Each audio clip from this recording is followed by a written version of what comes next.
gave evidence to the President's Council on Bioethics. It wasn't Mr. Smith goes to Washington, it was Mr. Smith's daughter goes to Washington, right? That's right. So what did you tell him? Yes, so I was invited to address the President's Bioethics Council in Washington, and it's a rather impressive and august group of people. Most of them are physicians of one kind or another. There were a number of issues that they had wanted to talk about, but human dignity was the preeminent issue. And my understanding was that the issue of human dignity was up for discussion mainly because of its role in stem cell research, and that was because of the use of human embryos. Mm-hmm. And there was also, I think, some expectation that it was an issue for assisted suicide. So I pondered long and hard about how best to address them. I mean, I was first of all quite shocked to be invited because it is very much, of course, of the color and stripe of the current administration. But my thought was, look, human dignity really does have something to do with acquiring power over the tragedies of life through knowledge. So I have long been interested in the history of religious resistance to biomedical technologies. And so I wanted to talk to them about a number of incidents in the history of the resistance. And the first one had to do with the Church's opposition to dissection of bodies. And this occurred in the very early part of the Renaissance. It's not clear why there was this resistance, but it had something to do with the expectation that there would be a physical resurrection, and if you had dissected the body, that it might be difficult for the all-powerful God to put it together again. And of course, that was a great mistake because being able to dissect bodies was extremely important in understanding how they work. You have to know the structure and the anatomy if you're going to understand. So that was one thing. And of course, that was quietly dropped, the opposition. Nobody really stood up from the pulpit and said, sorry guys, we were wrong, it's okay to dissect. It's just that it quietly was dropped. The second really major issue had to do with smallpox vaccination. When Jenner discovered that you could proof someone against the disease of smallpox, it was extremely important. Thousands of children every year died a most horrible and miserable death. Many others contracted smallpox and didn't die but were left terribly disfigured. The Church, both the Catholic and the Protestant Church, opposed smallpox vaccination and preached against it on grounds that it was God's will that someone would acquire or be immune to smallpox.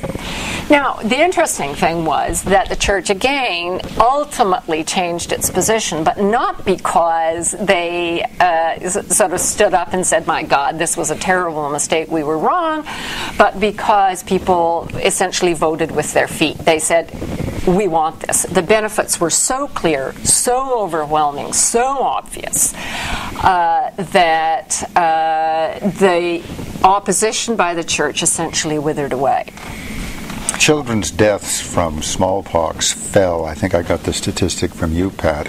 And one of the, was it Brittany, fell from 25,000 deaths in a year to 1,000 deaths. Now that's a lot of innocent little children saved from a miserable death. And it's no surprise that in the face of this evidence, the resistance quietly backed away. But little was said. But this pattern has more repetitions. Back to your day. Yeah, so the next one had to do with anesthesia. The discovery of anesthesia was extremely important. Hitherto, people had relied if they had to do an amputation, for example, or if a woman was having terrible difficulty during childbirth, either you just put up with it or you drank scotch. And so the discovery of chloroform and ether was extremely important. Again, the church opposed, and this time the biblical reference was that, after all, Eve had tempted Adam, and God had said, as he threw them out of the Garden of Eden, henceforth shall you bring forth children in pain. So there were bitter disputes in Scotland and England particularly over whether women in childbirth, including women undergoing cesarean sections, whether they should be allowed to have anesthesia. Now, that was changed really by Queen Victoria, who was not about to put up with a lot of nonsense, and who had many children and did not want to have a lot of pain, and said, right-o, we're going to do this my way. And henceforth, again, the opposition of the church withered away quietly. Finally, my last case, 1956, Pope Pius XII has an injunction against anyone doing organ donation. Organ transplant. Or no organs shall be donated, especially from a living person to another living person. Now, I think it's very interesting, and I think it's actually sort of morally scandalous that having now ceased to oppose it, the church has not bothered to come out and say, we have changed our minds on smallpox, on anesthesia, on dissection, on organ transplant. And my own view is that a similar thing is likely to happen with regard to especially very early abortions. The benefits are overwhelming, and the opposition will eventually wither away. The Catholic Church, after all, has only had a prohibition on abortion since 1870. Before that, it was considered as, moderately unacceptable, but, it was certainly not considered to be murder. So I think understanding the history is extremely important. I have to tell you, however, that although some people on the President's Bioethics Council found the history interesting, by and large, they were offended.